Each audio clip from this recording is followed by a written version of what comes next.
नमस्कार दोस्तों। शास्त्र के अनुसार पितृ अत्यंत दयालु और कृपालु होते हैं। वह अपने पुत्र पौत्रों से पिंडदान व तर्पण की आकांक्षा भी इसीलिए रखते हैं ताकि उन्हें मन भर के आशीर्वाद दे सकें। श्राद्ध तर्पण से पितृ की संतुष्टि मिलती है। पितृपक्ष को प्रसन्न हो करने के लिए हम लोगों को अच्छे से उनका ध्यान रखना चाहिए और कोई भी ऐसा कार्य ना करें जिससे वो नाराज हो जाएं और हमें शाप दे दें और हम बहुत दुखी रहने लगें। पितृपक्ष की पौराणिक कथा के अनुसार जोगे तथा भोगे दो भाई थे। दोनों अलग अलग रहते थे। जोगे धनी था, भोगे निर्धन था। दोनों में परस्पर बड़ा प्रेम था। जोगे की पत्नी को धन का अभिमान था, किंतु भोगे की पत्नी बड़ी सरल हृदय की थी। पितृपक्ष आने पर जोगे की पत्नी ने उससे पितरों श्राद्ध करने के लिए कहा तो जोगे इस व्यर्थ का कार्य समझकर टालने की चेष्टा करने लगा, किंतु उसकी पत्नी समझती थी कि यदि ऐसा नहीं करेंगे तो लोग बातें बताएंगे। फिर उसे अपने मायके वालों को दावत पर बुलाने और अपनी शान दिखाने का यह उचित अवसर लगा। अतः वह बोली, आप शायद मेरी परेशानी की वजह से ही ऐसा कह रहे हैं, किंतु इसमें मुझे कोई परेशानी नहीं होगी। मैं भोगे की पत्नी को बुला लूंगी, दोनों मिलकर सारा काम कर लेंगी। फिर उसने जोगे को अपने पीहर न्योता देने के लिए भेज दिया। दूसरे दिन उसके बुलाने पर भोगे की पत्नी सुबह सवेरे आकर काम में जुट गई।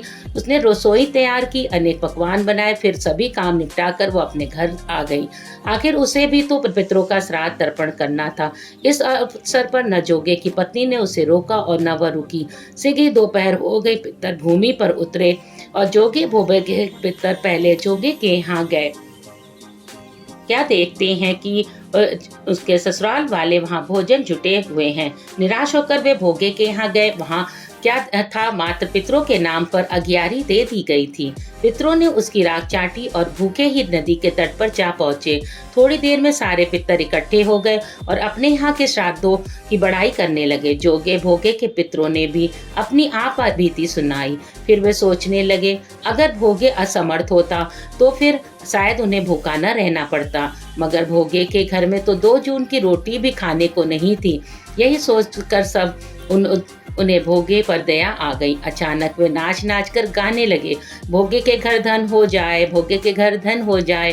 सांझ होने को हाई भोगे के बच्चों को कुछ भी खाने को नहीं मिला था। उन्होंने माँ से कहा, भूख लगी है। तब उन्हें टालने की गरज से भोगे की पत्नी ने कहा, जाओ, आंगन में हौदी औंधी रखी है, उसे जाकर खोल लो, जो कुछ मिले बांट कर खा लो। बच्चे वहां पहुंचे तो क्या देखते हैं कि हौदी मोहरों से भरी पड़ी है।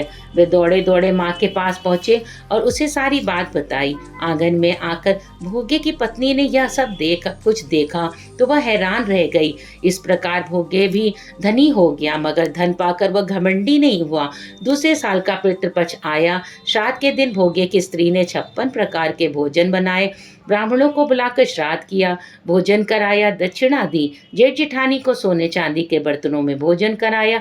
इससे पितर बहुत ही ज्यादा प्रसन्न और तृप्त हुए हैं। हमारे चैनल को अगर आपने अभी तक लाइक और सब्सक्राइब न किया हो तो ऐसे ही पौराणिक कथा के लिए सब्सक्राइब करना ना भूलें।